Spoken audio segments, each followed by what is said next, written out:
근데 지금 최근에 이제 집필한 책이 네.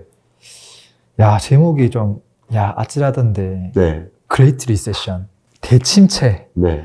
2023년 이렇게 나와 있더라고요. 맞습니다.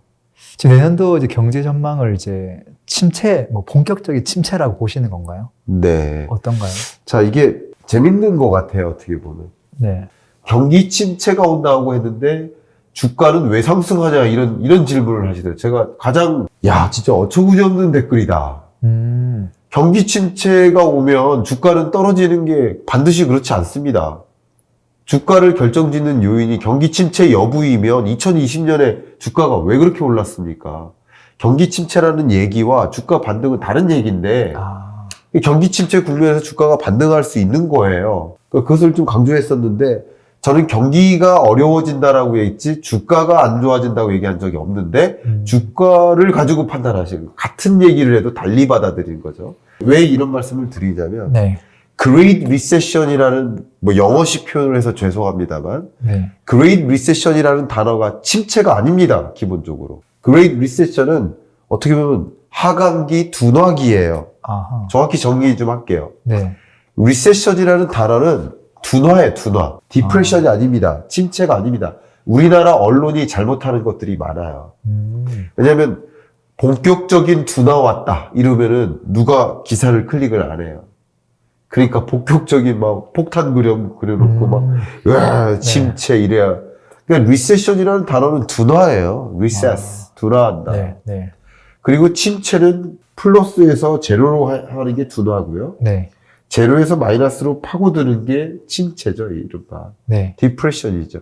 엄격히 말하면 Great Recession은 침체라고까지 볼 수 없어요. 그리고 이 Great이라는 정도가 네. 대침체, 맞아요, 해석을 한다면. 근데 대공황, 대침체, 이런 것들이 Great이라는 단어가 좀 긴 장기간에 걸친 그런 의미가 더 많습니다. 네. 근데 그 폭을 놓고 대침체 이렇게 생각하시는 것 같아요. 네. 그래서 정확히 설명을 좀 드려보도록 하겠습니다. 보시면 이게 제가 이 월드뱅크 이 저자를 지난 11월 초에 만나고 왔어요. Is a global recession imminent? 이 리세션이 언제 찾아오냐라는 그런 화두를 던질 거예요. 네. 근데 통상적으로 그동안에 있었던 글로벌 리세션이 이렇게 그림자처럼 찾아옵니다. 여러 번에 걸친 리세션들을 그 경로를 다 파악했더니 요 안에서 맴돈다 이렇게 보는 거예요. 그리고 22, 3년에 오는 이 경로가 아직 PMI 지수로 봤을 때 50 밑으로 안 떨어졌다. 이 50이 기준선이에요. 아하. 그럼 50을 향해 내려왔다. 이게 둔화예요. 네. 그럼 50 밑으로 꺼지는 게 침체예요. 굳이 따지면. 근데 이 침체 국면이 아직 제대로 진입하지 않은 상황임을 얘기하고요.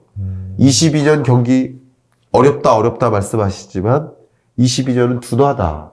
23년이 좀 침체가 온다. 그러나 그 침체, 이 둔화와 침체를 합해서 하강국면이라고, 하강국면. 물놀이 가면 미끄럼틀 타고 물속에 들어가잖아요. 네. 그 미끄럼틀 타고 물에 닿기 직전까지가 둔화. 물속으로 내려갈 때가 침체. 미끄럼틀 타는 그 모든 구간은 하강국면. 네. 되셨죠? 정확히 말씀드리면 침체는 내년에 온다는 거죠. 정확히 말씀드리면 왜 내년에 오냐 그걸 설명을 좀 드리겠습니다만 네. 23년이 본격적인 침체가 온다 이렇게 생각할 수 있겠고요. 제가 지금 드리는 이야기는 특별히 주식이나 부동산을 물어보시기 전까지는 경기를 가지고 얘기하겠습니다. 오해하지 마세요. 네. 네. 주식이나 부동산을 갖고 얘기하는 게 아닙니다. 시점이 엇갈려요. 네. 주식은 선반영돼요. 그러니까 경기 침체가 오더라도 주가는 반등할 수 있어요. 부동산 시장은 선반영되지 않아요. 동시에 찾아와요. 그렇기 때문에 동행합니다. 성향이 다 달라요. 여러분이 갖고 계신 자산 종목에 따라 다 달라요. 그렇기 때문에 저는 경기를 중심으로 얘기하고 경제연구자이기 때문에 경기를 기본으로 해서 말씀을 드리겠습니다. 그래서 경제를 공부하시다 보면 이게 나머지 자산 가치와 어떤 관계를 맺고 있나를 파악하시게 되고 그러면 정말 훤히 들여다보실 수 있는 계기가 마련될 겁니다. 조금 자신 있게 그렇게 말씀을 드리고요. 다만 그럼 경기 침체가 언제 오냐? 뭐 언제 오냐도 궁금하고 네. 어디까지 내려갈 거냐도 궁금하고 네. 다 궁금하겠죠. 네. 일반인의 관점에서 보면 좋습니다. 사실. 글로벌리 봤을 때 많은 기구들, 우리나라 연구기관도 마찬가지고요. 상대적으로 23년 상반기가 가장 어렵다라고 보더라고요.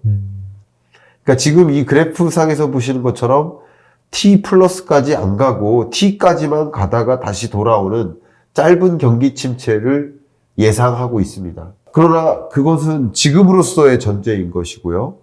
이 경제가 생물이잖아요. 그래서 그렇게 전망하고 어떻게 대응하느냐에 따라서 그게 그렇게 전개될 수도 있고 여러 가지 조건들이 악영향을 미칠 수도 있고 여러 가지 전제들이 부정적인 영향이 아닌 긍정적인 영향을 미칠 수도 있어요. 예를 들면 대표적인 전제를 하나 깔게요. 경기 침체 혹은 경제 위기로까지 전개될 수 있는 그 근거 하나. 네. 그게 채권 시장이죠. 아, 부동산 PF도 좀 문제지만 네. 채권 시장이 많이 얼어붙어 있어요. 그러면 채권 금리가 이렇게 올라간다. 이것은 다른 말로 아무리 높은 금리로 채권을 발행해도 투자자를 못 찾는다 이 뜻이에요. 그렇죠. 그런데 23년 상반기에 네. 54조가 넘는 채권 만기가 도래돼요. 회사채 만기가. 네. 이게 문제예요. 아하. 그 회사채 만기가 항상 뭐든지 문제는 걸림돌이 발생하는 일은 부채와 연관돼요. 기업들도 결국 회사채를 발행해서 빚을 진 거예요.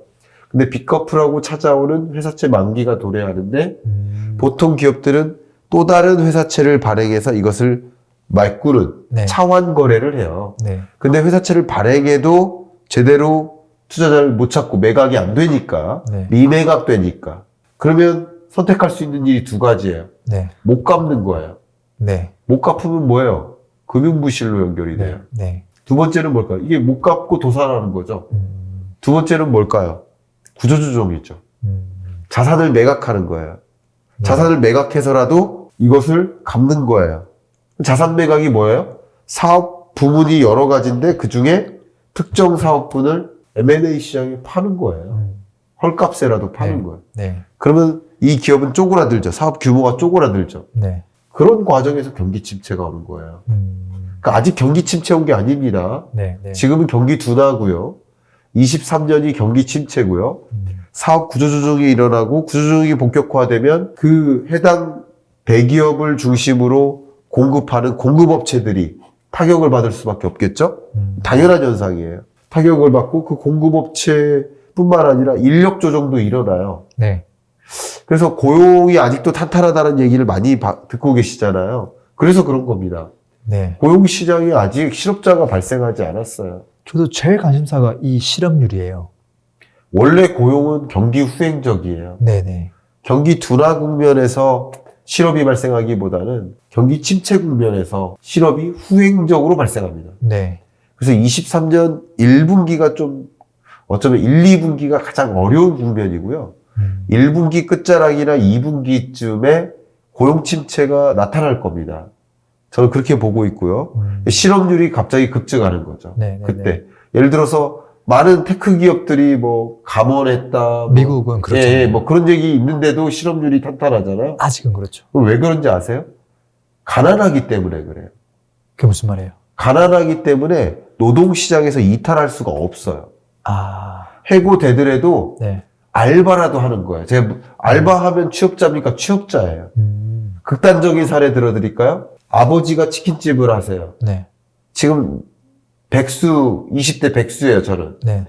근데 일주일에 한 번 정도 가서 배달 일을 도와드려요. 아, 그 사람은 취업자일까요? 백수니까 실업자일까요? 그 사람 취업자예요. 그런 것 같네요. 통계상 취업자예요. 제가 주장하는 게 아니라 경제활동 인구조사, 고용률, 실업률 조사할 네, 때 네. 취업자냐, 실업자냐, 비경제활동 인구냐로 네. 구분할 때 일주일에 1시간 일을 하면 취업자예요. 그들을 특별히 취업자가 2,700만 명이 있고요. 그 중에 임금 근로자 네. 대략 2천만 명이에요. 네. 임금 근로자를 뭐 상용 근로자, 임시 근로자, 이런 근로자 이렇게 나눠요. 혹은 정규직, 비정규직으로도 나눕니다. 이게 임금 근로자예요. 네. 그 다음 나머지 일부가 비임금 근로자예요. 대표님은 비임금 근로자고 앞에 계신 두 분은 임금 근로자인 거예요. 네네. 비임금 근로자이죠. 그 비임금 근로자 중에서도 일부가 고용주가 있어요. 고용주. 그리고 혼자 치킨집을 운영해요. 자영자. 네. 그리고 마지막 하나가 무급가족 종사자가 있어요. 이 치킨집 하는데 도와준 사람이 무급가족 종사자예요. 네. 다시 말씀드리면 해고됐더라도 무급가족 종사자 형태로라도 네. 고용시장에 맴돈다 이거죠. 아. 알바라도 한다는 거죠. 왜? 인플레이션 때문에 네. 소득을 영위하지 않으면 감당할 수가 없기 때문에. 네. 그 인플레이션 때문에 소득 절대 여러분 통장에 찍히는 소득 그 소득도 줄어요. 명목소득이라고 합니다. 네. 네. 근데 명목소득은 그대로 유지될지 몰라도 명목소득을 가지고 살 수 있는 물건의 개수, 실질소득이라고 하죠. 네. 네. 실질소득은 오히려 줄어요. 명목소득은 나름 늘어나거나 유지되지만 물가 상승분을 반영한 소득, 실질소득은 줄기 때문에 네. 고용시장에서 이탈하더라도 고용시장에 머무른다는 거죠. 안 좋은 고용이라도 자기가 네, 원하는 네. 고용이 아닐지라도 근데 그들이 다 취업자라는 거죠. 통계상으로는 계속 이렇게 나오겠네요. 그렇죠. 근데 그것마저도 없어질 때 네. 그때가 본격적인 경기 침체고요. 아. 그게 23년 2분기 정도에 시작된다는 거죠. 네. 야, 그럼 그게 안 보이다가 갑자기 탕 보이겠네요. 그 실업률이라는 지표가 네. 더더군다나 경기 후행적일 수밖에 없어요. 제가 그냥 테크니컬하게 말씀드릴까요? 우리 회사가 좀 안 좋아요. 네. 그러면 기본적으로 뭐를 할까요? 회의를 하겠죠. 비상대책 회의를 하겠죠. 야, 뭐 할까? 야, 아껴 쓰자. 뭘 줄여보자. 네. 투자 규모를 줄여보자. 뭘 줄일까? 네. 뭘 매각할까? 네. 그럼 그걸 매각하는 과정에서 이 고용을 축소해야만 M&A 시장에서 팔려요. 네. 자, 지금 인원이 몇 명입니까? 100명입니까? 50명으로 줄이면 그거 이 가격에 사겠습니다. 네. 그럼 50명으로 줄이는 결정을 해요. 그 줄이는 결정을 내릴 때 어떻게 하나요? 너 나가! 그러면 나가는 게 아니잖아요. 우리나라는 고용이 경직적이잖아요. 미국은 유연해요. 네. 나가라면 나가는, 극단적으로 비교하는 겁니다. 아. 미국은 나가라면 나가는 거예요. 근데 한국은 나가라면 나가면 안 돼요. 노동법이 아주 잘 돼 있어요. 그러니까 다시 말하면 이것을 나가게 만들려면 뭐 희망퇴직, 뭐 공고퇴직, 공고사직 뭐 이렇게 해서 몇 개월 걸려요. 수순이. 그죠? 네. 그러니까 경기가 아무리 어려워도 고용 충격은 후순위로 오는 거예요. 그리고 앞에 말씀드린 대로 노동시장이 머물기 때문에 또 후순위로 와요. 네. 또 그 후순위로 온 지표 있죠. 실업률 지표. 네. 그걸 다음 달에 받아들어요. 네. 그러니까 매월 둘째 주 수요일일 겁니다. 우리나라를 기준으로는 대략 14일쯤에 경제활동 인구조사가 발표돼요. 통계청에서 고용률, 실업률, 뭐 취업자 증가수 이런 것을 발표하는 통계인 거예요. 그게 지난달 기준인 거죠. 네. 이번 달 14일이니까.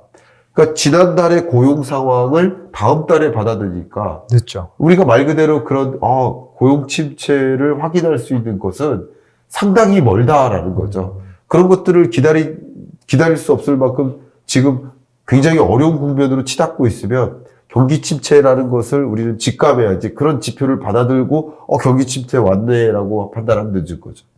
많은 분들이 좀 착각하시는 게 또 있어요. 저는 경기 침체가 올 거라고 했는데 경제 위기 온다고 또 생각하시더라고요. 아. 전혀 다른 겁니다. 네. 2020년 팬데믹 경제 위기. 이게 네. 경제 위기예요. 2023년, 22년, 23년은 경제 위기가 아니에요. 네. 정확히 말씀드릴게요. 중요한 얘기입니다. 또 과거에 우리 역사상 찾아왔던 경제 위기가 몇 번 있어요. 네. 예를 들면 1980년 네. 5.1 쇼크 직후에 아. 네. 그때 우리 경제가 마이너스 1.6% 마이너스 성장했어요. 네. 자, 두 번째가 1998년 IMF 외환위기 때 네. 우리 경제가 마이너스 5.1% 가장 충격적인 경제 위기예요. 네. 그리고 2008년 글로벌 금융위기 때 네. 우리나라 성장률이 0.8%, 1%가 채 안 되는 경제 위기에 가까운 그런 해였어요. 네. 세계적으로는 이보다 더 충격적인 적이 없었다라고 볼 수 있고요. 그리고 2020년 팬데믹 위기, 이 그래프 이겁니다. 마이너스 3.1%. 이게 경제 위기예요. 네. 그리고 경기 둔화냐 침체냐를 제가 구분해 드릴게요. 세계 경제 성장률의 평년치가 3.5예요. 그럼 3.5%를 기준으로 두세요. 네. 그럼 3.5%를 밑돌면 안 좋은 거예요. 네. 여러분 감각적으로만 말씀드리는 거예요. 딱 부러지는 기준은 없습니다. 감각적으로 말씀드리면 근데 3% 위에서 3.5보다 안 된다. 그러면 둔화기죠. 둔화. 그리고 3%를 밑돈다. 그러면 경기 침체. 네. 2%도 채 안 된다. 네. 그러면 이제 경제 위기에 가까운 성장률. 좀 이렇게 판단하시면 도움이 될 것 같습니다. 이해가시죠? 그럼 이제 그래프가 이제 매년 성장률이네요. 그리고 전 세계 평균이에요. 그렇죠. 아. 예, 세계 경제 성장률 기준으로 봤을 때 네. 23년에 본격적인 경기 침체에 진입한다. 네. 22년은 경기 침체가 아니다. 그래서 22, 23년 이 구간은 뭐 Great Recession에 해당되는 기간이 시작된다. 그리고 생각보다 이 침체 국면은 빨리 제자리로 돌아오는 게 어려울 수도 있다. 그렇기 때문에 Great Recession이라는 단어를 붙일 수 있겠다. 그래서 경제 위기와 경기 침체는 다른 겁니다. 네. 다른 거죠. 그리고 경기 침체도 경기 둔화와 침체는 다른 겁니다. 그리고 제가 말씀드린 건 다 실물 경제인 거고, 주식 시장이나 부동산 시장과 연동돼서 말씀드린 건 아닙니다. 네.